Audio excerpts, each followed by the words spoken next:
We begin our story with the chapel at Deerhurst, which is one of the most complete surviving Saxon chapels in England. It was founded by Odda in 1056. Earl Odda was related to Edward the Confessor. His arms, a gold cross engrailed upon a red field, are also those of Tewkesbury Abbey. The upper story was inserted when the building was converted into part of the adjoining dwelling.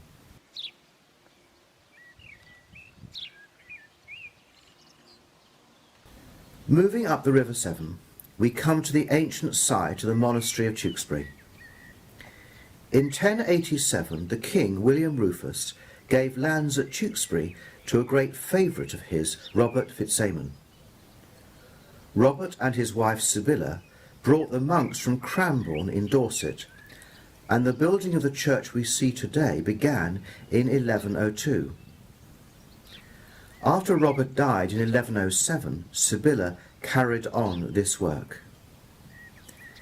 The Norman-style building was consecrated on the 23rd of October 1121 and was dedicated to the Virgin Mary, Mother of Jesus Christ. The consecration mark can be seen on the doorpost of the north porch. So now we have a church which is said to be amongst the largest parish churches in the country and larger than many cathedrals. We enter the church from the west door and turn right to the font. For hundreds of years, the people of Tewkesbury have been baptised here. The stem of the font dates from the 14th century. We continue down the nave with its massive Norman pillars, completed by 1150. On each pillar we can see mason marks. The vault above our heads is dated from the middle of the 14th century, and the painted decoration is 19th century work. The bosses along the central rib are scenes from the life of Christ. The lectern was given by the Reverend Charles Grove in the late 1800s. He was a wealthy clergyman who also gave the organ named after him, and most of the window glass in the nave. The pulpit is Victorian, and stone from Painswick was used for the carvings, and Purbeck marble brought by water transport from Dorset.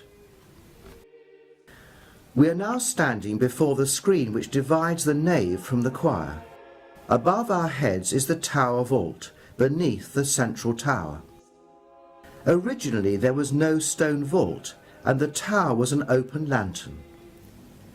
Visitors may still see the original Norman lantern when they go up into the tower.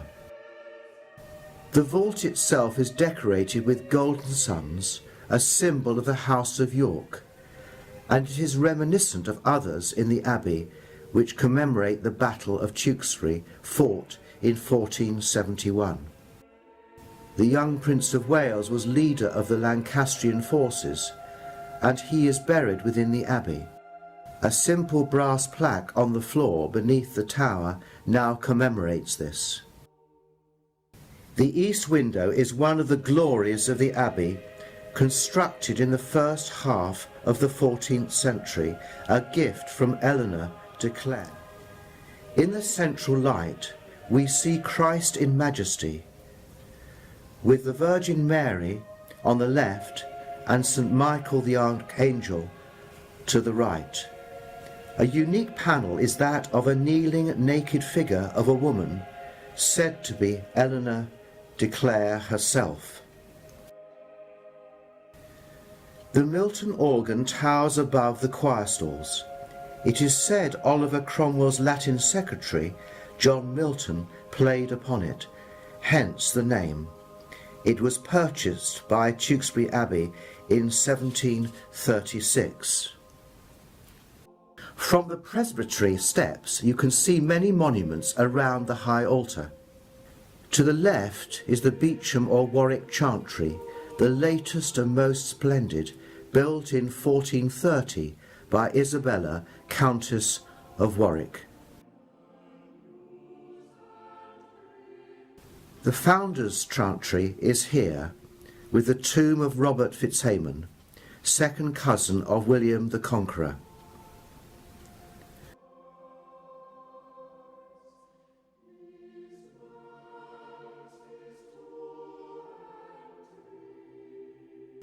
To the left of the high altar is a magnificent 14th century canopy that covers the tomb of Hugh, Baron Despencer, and his wife Elizabeth Montacute.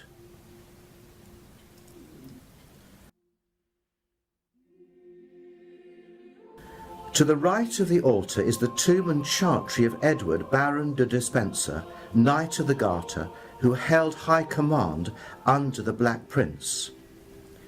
On the eastern wall is depicted the Holy Trinity. The chapel contains an early example of fan vaulting. Lord Edward can be seen kneeling in prayer facing towards the altar, where no doubt he received the sacraments. We are now in the most important part of the Abbey as we near the high altar. Beneath our feet are well over 200 tombs, slabs and monuments, a chronicle of the history of this town and of the men, women and children who lived and died here. The altar is made of a huge piece of Purbeck marble over 13 feet in length. It is mounted on a 19th century base, following its reinstatement in its original position as part of the Scott restoration of the 19th century. Since the 1930s, the south transept has been used as the Lady Chapel, and here we see a Cotswold stone statue of the Madonna and Child.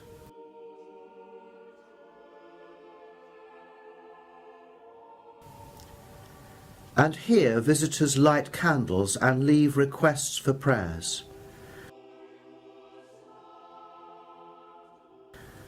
The candle speaks to God's warmth and light. Its flame speaks for hope and joy. This is the door to the upper room. We now ascend 36 steps, which leads to a chamber of the sacristy. It is thought that the sacrist lived in this room and kept a watchful eye on the treasures in the room below.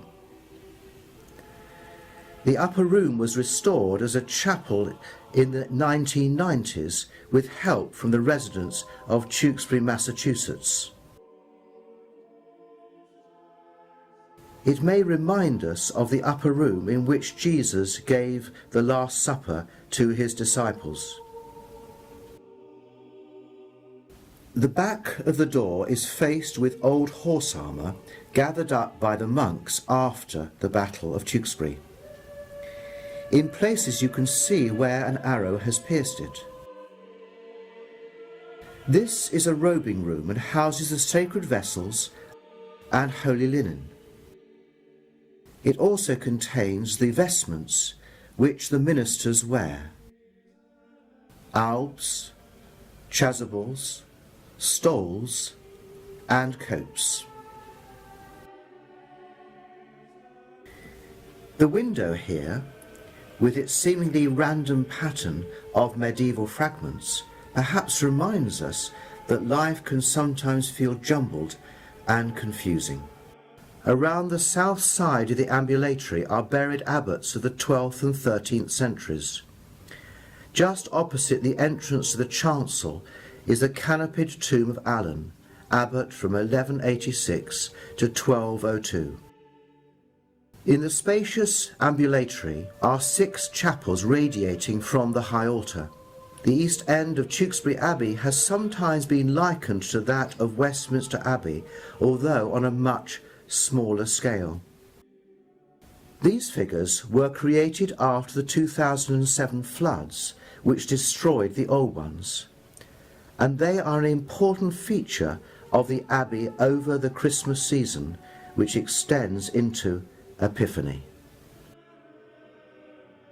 This chapel is associated with the ministry of healing. The ministry of healing is emphasised in this chapel by the presence of the holy oils, kept in the aumbrey in the south wall. The 3 oils are consecrated by the bishop on Maundy Thursday. St. Faith lived in the 3rd century, and when she was just 12, she was martyred, being roasted and beheaded. Chapels were dedicated to her in Westminster Abbey, St. Paul's Cathedral, as well as here at Tewkesbury Abbey. This statue, Our Lady Queen of Peace, faces the site of the pre-Reformation Lady Chapel and speaks of Mary's sorrow and triumph. This window is the place of the former entrance to the Lady Chapel and depicts the story of the Pharisee and publican. A plaque below the window tells us that it was given by the Reverend Charles Grove.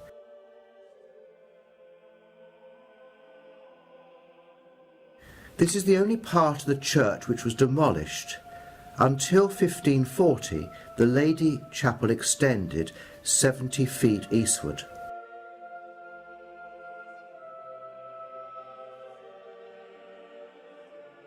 This monument has always been associated with John Wakeman, who was abbot at the time of the dissolution.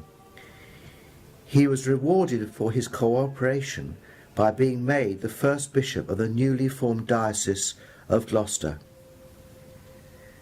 This effigy, with its carvings of a serpent and other vermin, is a grisly memento mori, a reminder of death.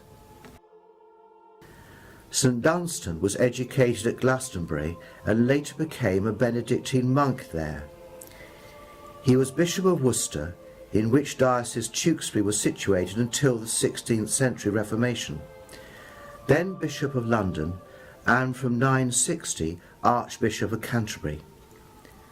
St. Dunstan's chapel is especially remembered for its link with bells and bell ringers. Records of bells of the Abbey go back to 1224. St. Edmund was crowned King of Norfolk in 855 and King of Suffolk a year later. He won the hearts of his subjects by his care for the poor. The triptych above the altar is a 21st century addition to this chapel. St. Margaret was Queen of Scotland and wife of Malcolm III, who lived in the 11th century and was well known for her devotion and generosity. The Despensers reckoned their descent through her. The chapel is now the place where the Blessed Sacrament is reserved for the sick and housebound. Above the altar is the hanging pyx, with its large spire-like canopy painted in red, blue and gold, in which the sacrament is contained. The chapel is also kept for private prayer. The shop is located in what used to be St. James's Chapel. Moving to the southwest corner of the Abbey, we find the Chapel of the Holy Cross. The great thickness of the walls gives it a cave-like quality. Above it is the window depicting Joseph in his carpenter's workshop. The same chapel becomes an Easter garden, the entrance reminding us of the opening of the tomb in which Christ was laid to rest after his crucifixion.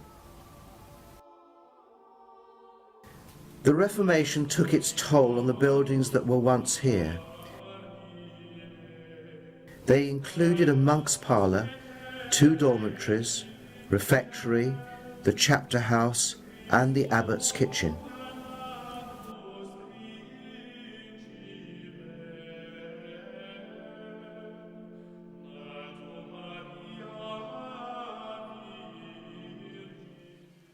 Much of our journey around the Abbey has involved seeing the history of this place, but also the centuries of prayer offered here. Its very walls holy with the prayers of the monks and faithful parishioners. We hope that you have enjoyed this video tour of Tewkesbury Abbey. May God go with you.